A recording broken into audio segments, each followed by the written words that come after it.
Grew up in Northport, Long Island. You and your two brothers were all in the showbiz. Was it really, is that where it all started? Your love for the theater? It did. It started on the stage of the Ocean Avenue Elementary School, in the auditorium stage, and I fell in love with the audience. There you are. What was that, Miss Marion? Was that your... Miss Marguerite. Miss Marguerite. Miss Marguerite. And look at that curtain. Patti, which one are you? On the far, is it the left? Okay. Right there. All right, so yeah, there you are. So you and your brothers, and then you go on. There you are. Right in the middle. There you are, right. Well, as you always are. My brother Bobby is right behind me. And you guys were on Ted Mack's Amateur Hour, yes. and you overheard the fact that it was fixed. Yeah. How creepy was that? Well, it must have been so disappointing. We were totally freaked out, and we went and told the dance teachers and our dance teacher, whoever came with us, and my mom, and of course nobody believed us. But yeah, it was, I gave up I think my junior high school prom to go to it. And I thought, was it worth it, actually? Right. Because I actually went to the dinner afterwards, and I was filthy from the studio. I think I was like 13 years old. It was so disappointing. So disappointing. We have a picture of you in the marching band, because, you and I share something you probably don't know. You played the tuba? Yes. No way! Yes, well, I played the tuba because that's where all the cute boys were, but you played the tuba because it's got such musical lyrics, and you actually did it on Broadway. No, I did it because that's where the boys were. Yeah, same exact thing.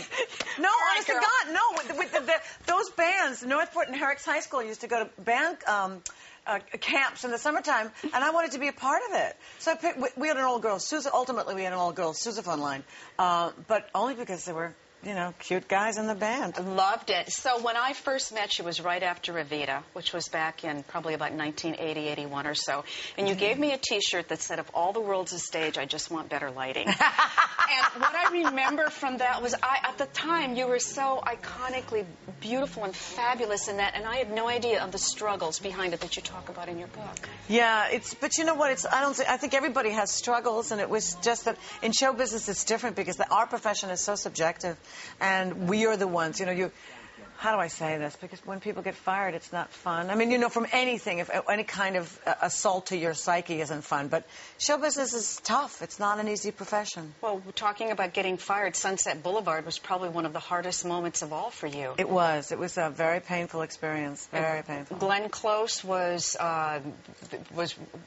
Glenn Close and Meryl Streep, and going on the Los Angeles opening, and then you really found out you were fired, not doing the New York show. Right. In the newspaper, the Liz Smith column. Right. I mean, all of that just seems so harsh. It was harsh. It was, and it was not the reason I went into show business. Not the reason I think anybody goes into show business. So. Well, and I guess one of the parts of all of that is that there was a time when you were so upset that you actually went into the dressing room and just started throwing things around. No, that's when I got fired. That's when you got fired. Yeah, that's when my agent called me, and I left the stage. I didn't go on that night. I was at the theater preparing to go on, and I got a telephone call from my agent saying, "You're not doing this in New York City," after months and months of innuendo and then I just went, well, you know what? I burst into tears, and the company manager heard me, and the rest of the company heard me, and I said, "I'm not going on tonight. I don't know when I'll be back." Showbiz can break your heart, but it's also the greatest thing in the world.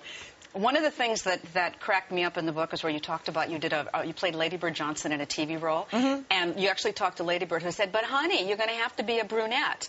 But no, that was the producer. The producer called me in London when I was doing Les Mis and said, "We want you to come out to play Lady Bird, and we'll have to dye your hair brown." And I said, "But I'm a brunette." And she said, "No, you're a blonde." I went, "No, I'm a brunette." And she was thinking of Evita. Of course. Yeah. Because it is the role that people remember you at, even despite all the wonderful things that you've done. And yet to have that kind of iconic ability and that staying ability in a business that we've already talked about as being heartbreaking, it really shows what a terrific talent you are. Oh, thank you very much. I appreciate that. From Northport, Long Island. And look at you go Tigers! Now. And one last quick thing. You are now preparing for a role. Previews open this week for Women on the Verge of a Nervous Breakdown. And we can't wait to see it. So I'm coming to see that. We're coming backstage, and we're going to talk to you again. It must be fun to be back.